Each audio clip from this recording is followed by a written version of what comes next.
Merhabalar, Doktor Esra Çelik Şenel. Bugünkü konumuz yüze yağ enjeksiyonu. Yüze yağ enjeksiyonunu hangi durumlarda uyguluyoruz? 28 yaşından sonra yüzümüzdeki bütün dokular yavaş yavaş erimeye ve çökmeye başlıyor.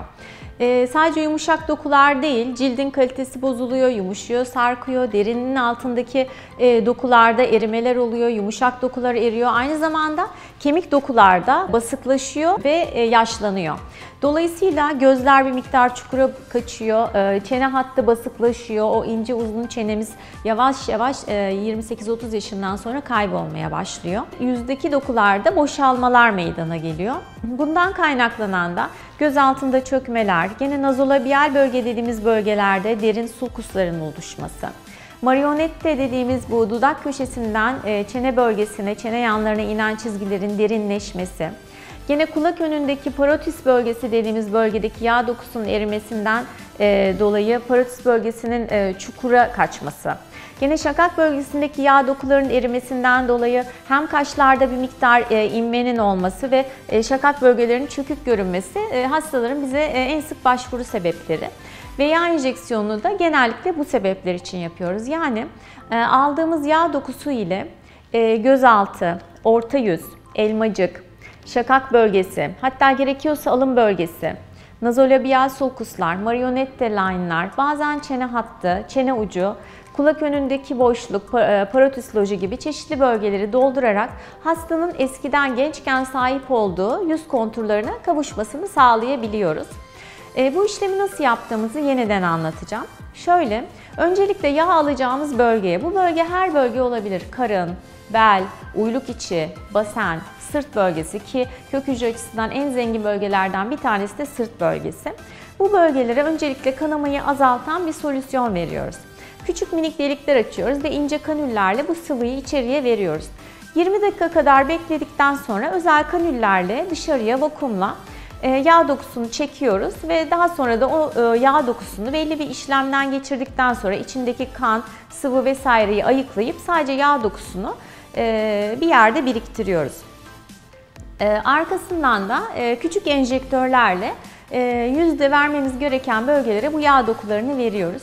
Öncelikle yağ dokusu sadece dolgu olarak düşünmemek lazım. Yağ dokusu evet çok güzel bir hazır organik dolgu, fakat aynı zamanda da içindeki mevcut kök hücreler ve cildi yenileyici faktörler sebebiyle ciltte çok ciddi gençleşmeye sebep olan da bir doku.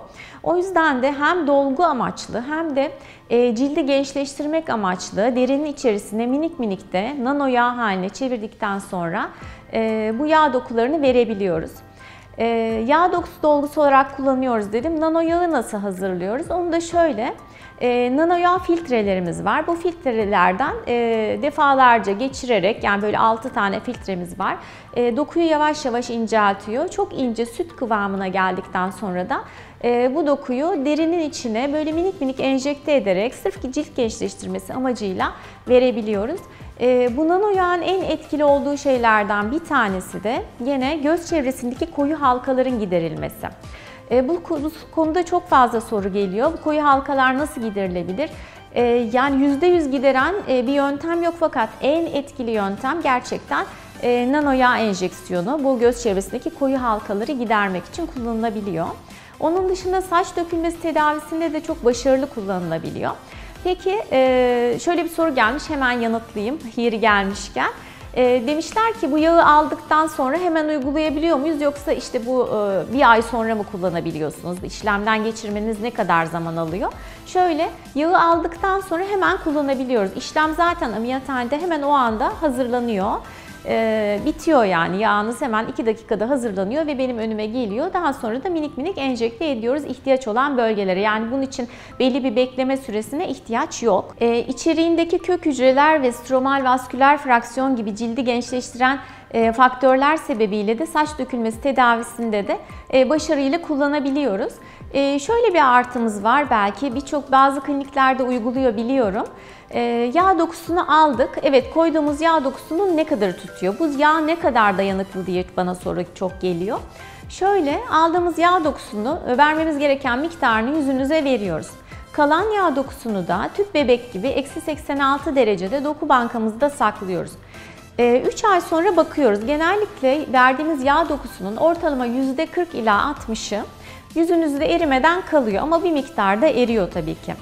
3 ay sonra bakıyoruz, eğer erime fazlaysa ve hani biraz daha dokuya ihtiyacınız varsa o zaman da doku bankasından hemen bir tüp hazır dokunuzu çıkarıyoruz. Aynen dolgu yapar gibi ihtiyaç olan bölgelere minik minik verebiliyoruz.